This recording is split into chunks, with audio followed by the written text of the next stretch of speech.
오늘의 말씀은 사도행전 22장 30절부터 23장 11절까지 말씀입니다. 이튿날 천부장은 유대인들이 무슨 일로 그를 고발하는지 진상을 알고자 하여 그 결박을 풀고 명하여 제사장들과 온 공회를 모으고 바울을 데리고 내려가서 그들 앞에 세우니라. 바울이 공회를 주목하여 이르되, 여러분 형제들아, 오늘까지 나는 범사의 양심을 따라 하나님을 섬겼노라 하거늘, 대제사장 아나니아가 바울 곁에 서 있는 사람들에게 그 입을 치라 명하니, 바울이 이르되, 회칠한 담이여, 하나님이 너를 치시리로다. 내가 나를 율법대로 심판한다고 앉아서 율법을 어기고 나를 치라 하느냐 하니, 곁에 선 사람들이 말하되, 하나님의 대제사장을 내가 욕하느냐. 바울이 이르되, 형제들아, 나는 그가 대제사장인 줄 알지 못하였노라. 기록하였으되 너의 백성의 관리를 비방하지 말라 하였느니라 하더라. 바울이 그중 일부는 사두개인이요 다른 일부는 바리새인인 줄 알고 공회에서 외쳐 이르되, 여러분 형제들아, 나는 바리새인이요 또 바리새인의 아들이라. 죽은 자의 소망 곧 부활로 말미암아 내가 신문을 받노라. 그 말을 한즉 바리새인과 사두개인 사이에 다툼이 생겨 무리가 나누어지니, 이는 사두개인은 부활도 없고 천사도 없고 영도 없다 하고 바리새인은 다 있다 함이라. 크게 떠들새 바리새인 편에서 몇 서기관이 일어나 다투어 이르되, 우리가 이 사람을 보니 악한 것이 없도다. 혹 영이나 혹 천사가 그에게 말하였으면 어찌하겠느냐 하여 큰 분쟁이 생기니, 천부장은 바울이 그들에게 찢겨질까 하여 군인을 명하여 내려가 무리 가운데서 빼앗아 가지고 영내로 들어가라 하니라. 그날 밤에 주께서 바울 곁에 서서 이르시되, 담대하라. 내가 예루살렘에서 나의 일을 증언한 것 같이 로마에서도 증언하여야 하리라 하시니라. 네, 어제 우리가 본 본문의 끝부분에 바울이 천부장에게 자신이 로마 시민이라는 것을 밝히는 장면을 보았습니다. 자, 만일 바울이 자신이 로마 시민임을 밝히지 않았다면 일이 어떻게 흘러갔을까요? 아마 천부장이 가죽끈으로 바울을 묶은 상태에서 로마 군병들이 바울을 채찍질하고, 그리고 그에게서 자신들이 원하는 답을 듣기까지 고문하면서 신문했겠죠. 그게 이제 보통 일반 식민지 백성들을 향한 로마의 방법이었으니까요. 그렇게 되면 어떻게 되겠습니까? 물론 바울은 그러지 않았겠습니다만 보통 사람들은 그냥 매를 한 대라도 덜 맞으려고 그냥 그들이 원하는 답을 해야겠죠. 자, 2000년 전에 그 시대는 그렇게 하는 일이 너무나 당연한 일이지 않겠습니까? 사실 오늘날도 그렇게 하지 않는다는 보장이 없고, 또 우리가 잘 알다시피 한 3, 40년 전만 하더라도 그렇게 어, 좀 감금과 또 고문을 통해서 어쩔 수 없이 그 고문을 피하기 위해서 그들이, 즉 취조하는 자들이 듣고 싶은 답을 하던 것이 바로 얼마 전 일이고, 지금도 그런 일이 일어나지 않는다고 보장할 수 없죠. 자, 그런데 바울이 그때 자신이 로마 시민이라고 밝혔기 때문에 어떤 일이 일어나는지를 오늘 우리가 보게 됩니다. 자, 30절 말씀 보시면 이런 내용 나오죠. 이튿날 천부장은 유대인들이 무슨 일로 그를 고발하는지 진상을 알고자 하여 그 결박을 풀고 명하여 제사장들과 온 공회를 모으고 바울을 데리고 내려가서 그들 앞에 세우니라. 이렇게 되어 있죠. 자, 무엇입니까? 공식적인 재판이 이루어지는 것입니다. 원래 이렇게 했어야 되는 거죠. 원래부터 결박을 해서는 안 되고, 그리고 이것이 지금 유대인들 간에 생겨난 일이라면 지금 여기 나오는 제사장들과 온 공회, 사내들인 공회를 의미하는 거죠. 그래서 이렇게 공회를 열고 자기 자신에 대해서 변론할 수 있는 기회도 주고, 또 상대방 측, 이제 원고 측이죠. 원고 측으로 하여금 이 사람의 죄에 대해서 상세하게 고하도록 하고, 그래서 고소도 하고 고발도 하고 또 변호도 하고, 이런 상황 가운데에서 재판장이 어느 쪽이 정당한가 하는 것을 판결하는 그런 공식적인 재판이 있어야 되는 것입니다. 그리고 이런 재판의 결과 이 피고가 형벌을 받을 만한 그런 죄가 있다. 그렇게 죄가 규명되고 나서야 뭐 예를 들면 매를 다른다든지 감옥에 가둔다든지 이렇게 공식적인 판결을 할 수가 있는 것이죠. 자, 이때 천부장이 유대인들을 불러 모았습니다. 유대인들의 지도자들인 사내들인 공회를 소집한 것이죠. 자, 여기에서 천부장과 이 유대인 사내들인 공회 회원들에게는 지금 이 자리가 어떤 자리입니까? 바울의 죄상을 밝히려는 그런 재판의 자리입니다. 하지만 바울은 이 자리가 다른 의미로 다가왔어요. 자, 바울에게 지금 이 자리는 어떤 자리입니까? 그들에게 복음을 전할 기회가 되는 것입니다. 자, 아마 이때 이 바울의 재판은 예루살렘 전체에 있어서 아주 가장 이슈가 되는 사건이었을 거예요. 그래서 그곳에 많은 이스라엘 사람들이 모였습니다. 천부장과 로마 군병들뿐만 아니라 제사장들, 또 뭐 바리새인들, 사두개인들, 서기관들, 이러한 좀 이스라엘에서 뭔가 여론을 좀 이끌어갈 수 있는 그런 사람들도 모였을 것이고, 심지어 그냥 아무 관심도 없지만 이 일이 어떻게 되는지 한번 지켜보려고 하는 그런 구경꾼들도 있었겠죠. 자, 그때 1절 말씀, 23장 1절 말씀 보시면 바울이 뭐라고 이야기하는지를 보겠습니다. 바울이 공회를 주목하여 이르되, 여러분 형제들아, 오늘까지 나는 범사의 양심을 따라 하나님을 섬겼노라. 이렇게 말합니다. 자, 왜 이런 말을 했을까요? 바울을 고발하는 사람들이 지금 바울이 하나님을 경외하지 않고 하나님이 주신 율법을 해치며 심지어 이 성전을 모독하는 사람이다 하는 그런 죄목을 가지고 지금 고발하고 있으니까 거기에 대해서 자기의 변론을 이렇게 시작합니다. 나는 범사의 양심을 따라 하나님을 섬겼노라. 자, 그때 2절 말씀 보시면 그때의 대제사장 아나니아라는 사람이, 여기 아나니아가 또 나오죠. 바울의 눈을 보게 만든 하나님께서 보내신 선지자도 아나니아였고, 여기는 동명이인입니다. 대제사장 아나니아. 또 아나니아가 이전에도 한번 등장했었죠. 자, 언제 등장했습니까? 아나니아와 삽비라, 성령을 속이고 자기의 땅을 판 값을 속여서 드렸다가 그 부부가 그 자리에서 즉사했죠. 그들이 돈을 적게 들여서 하나님께 돈을 적게 드리고 헌금을 적게 해서 죽은 것입니까? 아니죠.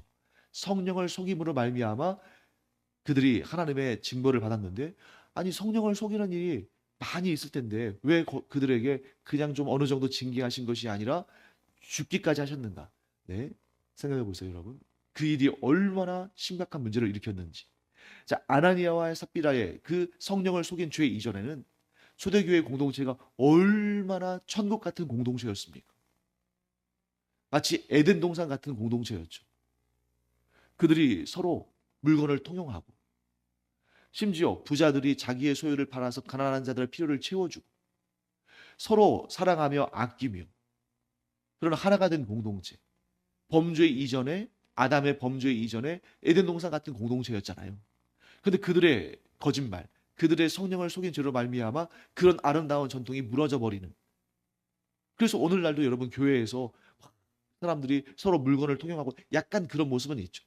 그래서 누구에게 필요한 것에 있으면 주고 나도 받아 쓰기도 하고, 또 약간은 우리가 또 누군가가 어렵다 그러면 구제운동을 해서 돕기도 하지만, 정말 자기의 재산을 다 팔아서 공동의 그 행복을 위해서 사용하는 그런 경우는 사실 없고 그런 걸 요구하지도 않죠. 왜? 그 결과가 어떻게 될지 이 아나니아와 삽비라의 예를 통해서 우리가 너무나 잘 아니까. 이 두 부부가 가져온 폐해가 얼마나 큰지, 거기에 대해서 하나님께서 마치 에덴 동산에서 아담과 하와를 쫓아내신 것처럼 이렇게 그들의 죽음을 통해서 이 죄가, 성령을 속이고 성령을 회방한 죄가 얼마나 큰지를 보여주신 그런 역사적인 사건이었습니다. 근데 여기 나오는 대제사장 아나니아는 다른 인물이죠. 그가 바울 곁에 서 있는 사람들에게 그 입을 치라고 명했습니다. 아마 그 바울 곁에 서 있는 사람들은 성전 경비대였을 거예요. 이 대제사장이 공무를 수행하면서 다닐 때에 이런 경비병들을 대동하며 다니는데 그가 그 경비병들이 아마 바울 곁에서 호위하고 있었겠죠. 그때 그들에게 바울의 입을 치라라고 명합니다. 자, 어떤 의미예요? 바울의 입에서 나오는 말이 참남하다. 즉, 이 사람은 이미 단정해 놓고 있습니다. 뭐라고요? 바울은 거짓말장이다. 바울은 이렇게 지금 위험에 처하니까 자신이 양심을 따라 하나님 앞에 거리낌이 없는 것처럼 그렇게 말하지만 그는 정말 하나님의 그 거룩하심을 훼손하는 그런 악한 사람이다. 이미 마음에 그렇게 정해놨어요. 자, 그때 바울이 뭐라고 합니까? 3절 말씀에 바울이 이르되 회칠한 담이요 하나님이 너를 치시리로다. 네가 나를 율법대로 심판한다고 앉아서 율법을 어기고 나를 치라 하느냐. 자, 대제사장 아나니아가 자신이 하나님의 율법대로 심판한다고 하지만 그 율법을 어기고 이 사람의 죄가 실제로 있는지 없는지 그 증거들을 제시하지도 못하면서 그러면서 유죄로 판정하고 그에게 폭행을 가하는 그런 모습이 회칠한 담과 같이 하나님의 율법을 어기면서 하나님의 율법을 가지고 판단한다는 그런 말도 안 되는 그런 모습을 바울이 이렇게 아주 강하게 질책하는 것이죠. 자, 여기에서 우리가 이런 내용을 한번 볼 수가 있습니다. 하나님을 믿는다 하는 사람들은 그러니까 하나님을 믿는다는 말을 하지 않는 하나님을 섬긴다고 하지 않는 그러니까 비기독교인들을 제외하고 자기가 하나님을 섬긴다고 말하는 그런 사람들 예를 들면 유대교인들, 천주교인들, 개신교인들 이런 사람들은 크게 세 종류로 나뉩니다. 첫째는 바울이 스스로를 그렇게 표현한 것처럼 범사의 양심을 따라 하나님을 섬기는 사람이 있습니다. 즉 하나님을 경외함으로 말미암아 하나님 앞에서 어떤 상황에서도 거짓을 고하지 않고 정직한 심령으로 하나님을 따르는 사람들. 근데 여기에서 여러분 우리가 알아야 할 사실은 이런 사람들이 완벽한 사람이라는 것은 아니에요.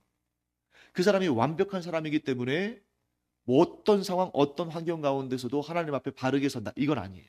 그런데 범사의 양심을 따라 하나님을 섬기는 사람들은 어떤 사람들이냐면 바로 이것입니다. 자기가 하나님의 기쁘심이 될 뿐만 아니라 자기가 하나님께 기쁘심이 될 때뿐만 아니라 하나님의 근심이 될 때도 즉 하나님께서 기뻐하시는 일을 행할 때뿐만 아니라 죄를 짓고 허물이 있을 때에도 하나님 앞에 정직하게 고백하는 사람. 근데 보통은 어떻습니까? 자기가 하나님 앞에 뭔가 하나님께서 기뻐하시는 일을 행하면 자기의 있는 모든 것을 낱낱이 아뢰고 심지어 과장하기까지 하면서 하나님께 칭찬을 드리려고 하죠. 그런데 하나님의 말씀에 순종하지 않고 죄를 짓고 허물이 있을 때는 마치 아무 문제가 없는 것처럼 입을 꾹 닫고 하나님 앞에 그것들을 숨기죠. 그런데 범사의 양심을 따라 하나님을 섬기는 사람은 어떻게 합니까? 죄와 허물 가운데서도 하나님 앞에 솔직히 고백하고 하나님의 사하심과 하나님의 회복의 은총을 구하는 자들이다. 자, 이게 첫 번째 유형의 사람들입니다. 두 번째 유형의 사람들은 삶의 일부에서만 양심을 따라 하나님을 섬기는 사람들입니다. 삶을 구분해요. 성과 속을 구분해서 예를 들면 교회에 오면 정말 하나님을 잘 섬기는 그런 모습을 보입니다. 그런데 삶의 현장에서는 양심도 속이고 다른 사람도 속이고 심지어 하나님을 속이면서까지 자신의 그 이득을 위해서 자신의 욕심을 채우기 위해서 수단과 방법을 가리지 않는 그런 사람들이 있다는 거죠. 보통 많은 그리스도인들이 교회에서는 경건한 삶을 살지만 교회 밖에서는 하나님을 향해서 좀 뭔가 양심을 속이는 하나님의 눈을 가리고 자기 마음대로 살려는 그런 유혹들을 받는다는 것입니다. 그리고 세 번째 유형의 사람들은 하나님을 거짓으로 섬기는 사람들. 하나님을 섬기며 하나님을 주인이라고 말하지만 사실은 자기의 욕심과 자기의 유익을 취하기 위해서 하나님을 도구로 이용하는 사람들. 하나님 앞에 경건한 척하지만 사실은 진정 경건한 것이 아니라 그런 모습을 보임으로 말미암아 하나님께 무엇이라도 더 뜯어내려고 하는 사람들. 하나님을 도구로, 하나님을 수단으로 이용하는 거죠. 자신의 욕심을 채우기 위해서. 자, 그렇다면 여기에 나오는 바울은 자신에 대해서 이렇게 분명히 솔직히 시인했습니다. 나는 범사의 양심을 따라 하나님을 섬기려고 애썼다. 심지어 내가 죄악 가운데 있을 때에도 나는 하나님 앞에 솔직히 회개하고 하나님의 회복을 구했다. 여기 나오는 대제사장 아나니아를 비롯해서 이 사내들인 공회 회원들은 아마도 대부분 그 중에서 그나마 양심을 지키는 자들은 삶의 일부의 영역에서 양심을 따라 하나님을 섬겼고 그 나머지 부분에 있어서는 자기 자신이 주인 되어서 살았겠죠. 아마 여기 나오는 대제사장 아나니아 같은 경우는 세 번째 부류, 하나님을 거짓으로 섬기는 사람이었을 가능성이 큽니다. 왜냐하면 그의 행동을 보세요. 그가 지금 바울이 하는 말을 듣고 죄가 있는지 없는지를 파악하기도 전에 자기 마음대로, 자기 뜻대로 자기가 그런 권력이 있다고 그 곁에, 바울 곁에 서 있는 그 성전 호위대 그 군병에게 바울의 입을 치라고 명령하잖아요. 하나님을 의식한 사람이었다면, 하나님을 경외하는 사람이었다면 이렇게 폭력적인 행위를 아무렇지도 않게 하지는 않았겠죠. 사랑하는 성도 여러분, 우리가 하나님 앞에 항상 하나님께서 주신 그 선한 양심을 따라 하나님 앞에 거짓되지 않은 그러한 삶을 살기를 간절히 축원합니다. 나의 의에 대해서는, 내가 행한 하나님 앞에 바르고 옳은 일에 대해서는 그저 그것을 자랑하기보다 하나님 앞에, 하나님 이렇게 양심을 지킬 수 있도록, 하나님 앞에서 이렇게 선을 행하고 의를 행할 수 있도록 저에게 그런 마음 주시고 그런 기회도 주시고 그렇게 할 수 있는 능력도 주셔서 감사합니다 하고 감사하고, 또 하나님께서 기뻐하지 않은 그런 일들을 행하거나 그런 생각을 품거나 그런 말이나 행동을 했다면 즉시 지체하지 않고 하나님께 회개하고 하나님의 회복의 역사를 경험하는 그런 우리가 되기를 간절히 축원합니다. 자, 그 다음에 이제 6절부터는 어떤 내용이 나옵니까? 바울이 이렇게 두 부류의 사람들을 갈라놓음으로 말미암아 거기에서 불화를 일으키는 내용이 나와요. 자, 그 두 부류의 사람들이 어떤 사람들입니까? 6절 말씀에 나오는 것처럼 한쪽은 사두개인이고 다른 한쪽은 바리새인입니다. 사두개인들은 주로 이제 우리나라 역사로 따진다면 귀족들, 명문 세도들, 양반들, 이런 사람들, 그 중에서도 대대로 국가의 녹을 먹는 그러한 권문세가들을 의미한다면 바리새인들은 좀 사림, 그러니까 이제 그 선비들, 이런 사람들이죠. 그런 사람들인데 그들의 차이는 뭡니까? 어디에서 결정적인 차이가 나와요? 영과 부활. 자, 여러분, 영을 믿지 않고 부활을 믿지 않는 사람들, 어떤 사람들입니까? 사두개인들. 바리새인들은 영의 존재도 믿고 부활도 믿어요. 자, 그러면 여러분, 바리새인들이 영의 존재에 대해서 전혀 믿지 않았을까요? 그러면 하나님의 존재에 대한 신앙도 가질 수 없잖아요. 하나님은 영이신데. 그래서 이 사람들은 어떤 주장을 하냐면, 영이신 하나님은, 즉 영원 불변한, 영원 불사한 영은 오직 하나님 한 분뿐이시다. 자, 그러면 사람은 어떨까요? 사람에게 영이 있다는 것을 이 사람들은 믿을까요? 믿지 않을까요? 사람에게 영이 있다는 걸 믿긴 하죠. 왜? 성경을 보면 사람의 영이 등장하잖아요.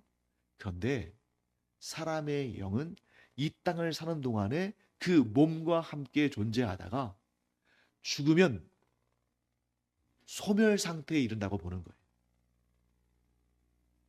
소멸 상태. 그래서 성경을 보면, 특히 구약 성경을 보면 이 하나님께서 이 계시의 점진성, 즉 계시가 점점 발전해 가면서 하나님께서 주신 그 최고의 계시, 곧 예수 그리스도를 정점으로 해서 완성된다라고 이제 우리가 볼 수가 있는데, 성경, 구약 성경의 그 앞부분을 보면 어떤 표현이 많이 등장하냐면, 사람이 죽으면 조상들에게로 돌아간다. 그 조상들과 함께 잔다. 이런 표현을 쓰거든요.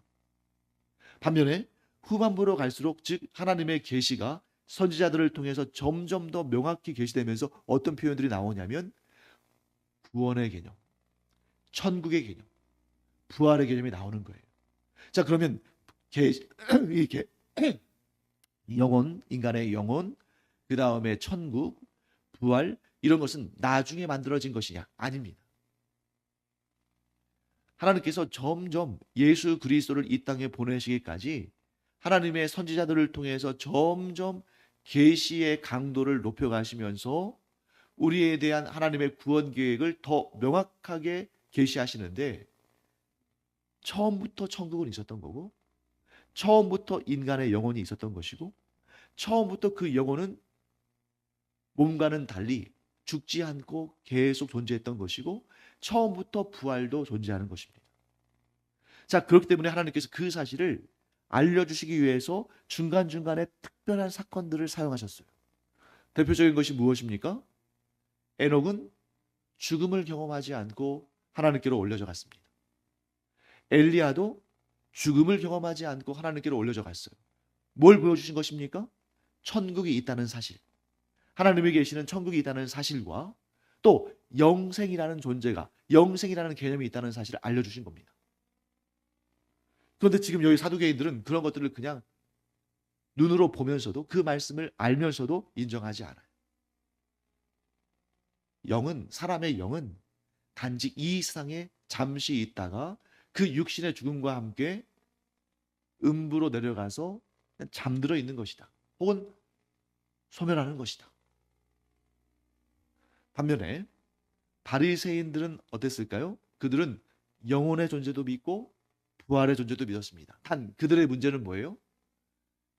영혼의 존재도 믿고 천사도 믿고 천국도 믿고 부활도 믿었습니다만 그 천국에 이르는 천국에서 영생을 누리는 유일한 길이 예수 그리스도를 구주로 영접하는 길이다. 왜? 하나님께서 구원에 이를 만한 다른 이름을 주지 않으시고 오직 예수 그리스도를 통해서 그 일을 이루시기로 작정하셨으니까. 근데 그 사실을 믿지 않는 거예요. 하지만 그들의 훨씬 더 복음에 반응할 가능성은 크겠죠. 왜요? 바리새인인 바울, 그 당시에 사울이었죠. 바리새인인 사울이 부활하신 예수님을 만나고 그가 믿음을 가진 것처럼. 반면에 사두개인들을 비롯해서 이렇게 영혼의 존재나 또 천국이나 천사들이나 영생에 대해서 믿지 않는 자들은 그 고집이 세면 셀수록 그 편견이 세면 셀수록 강하면 강할수록 복음을 받아들이기가 어려워지겠죠. 자, 그때 우리 한 가지만 더 짚어보겠습니다.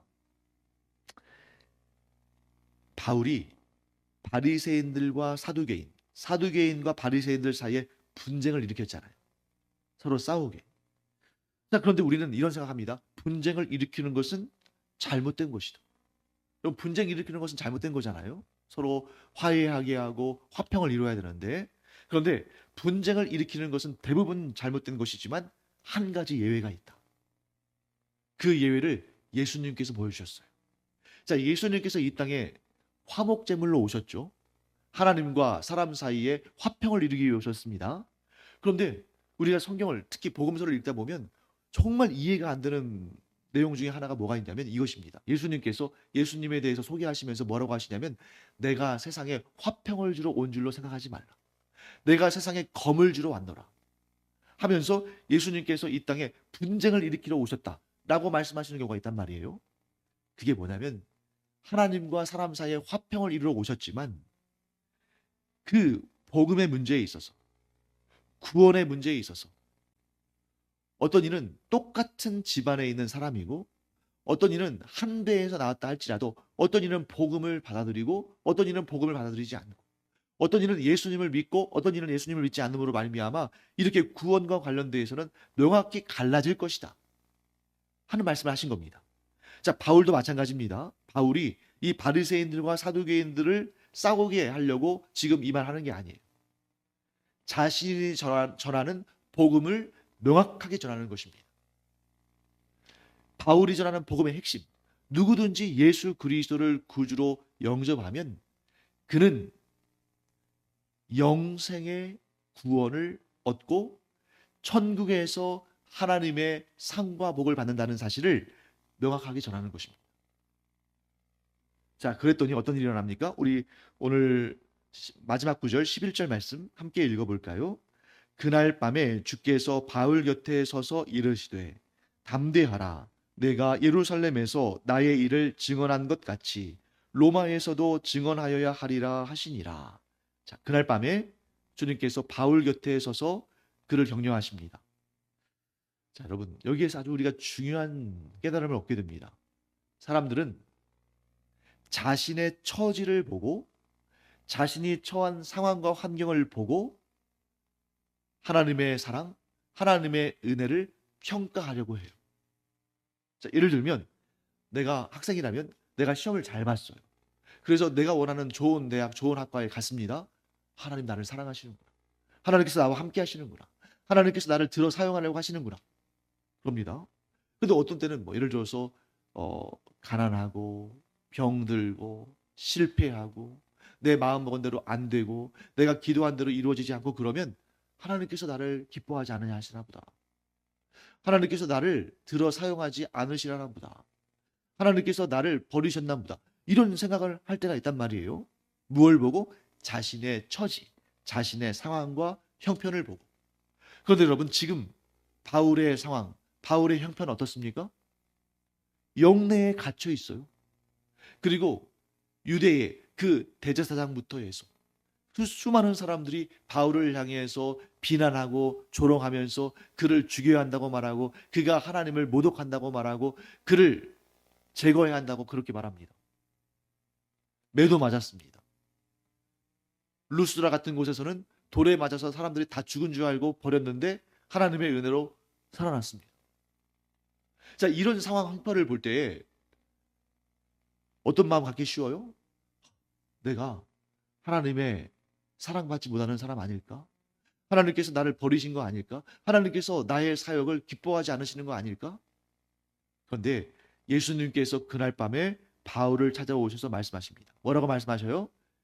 하나님의 뜻에 순종하고 있다면, 예수 그리스도를 따르고 있다면, 날마다 자기 십자가를 지고 예수 그리스도를 따르고 있다면, 오직 하나님만을 섬기며 다른 우상을 섬기지 않는다면 하나님의 뜻을 행하기 위해서 애쓰고 힘쓰고 노력하고 있다면 하나님 기뻐하신다. 그러므로 힘을 내라. 이렇게 위로하시고 격려하시는 줄 믿습니다. 사랑하는 성도 여러분, 우리의 상황과 처지 때문에 흔들리는 것이 아니라 우리가 어떤 상황, 어떤 처지에 있다 할지라도 하나님만을 섬기고 주님의 뜻을 따르며 순종하는 삶을 산다면 주님께서 기뻐하시고 우리를 위로하시고 우리를 격려하신다. 이 사실을 꼭 기억하는 우리가 되기를 간절히 축원합니다. 기도하겠습니다. 하나님, 바울이 정말 이 이스라엘 땅 예루살렘에서 수많은 사람들에게 미움을 받고 조롱을 당하고 심지어 폭행을 당하고 죽음의 위기까지 몰렸지만 그가 하나님 앞에 양심을 따라 떳떳하게 하나님께서 맡기신 그 사명을 감당할 때에 주님께서 그를 찾아오셔서 잘하고 있다. 힘을 내라.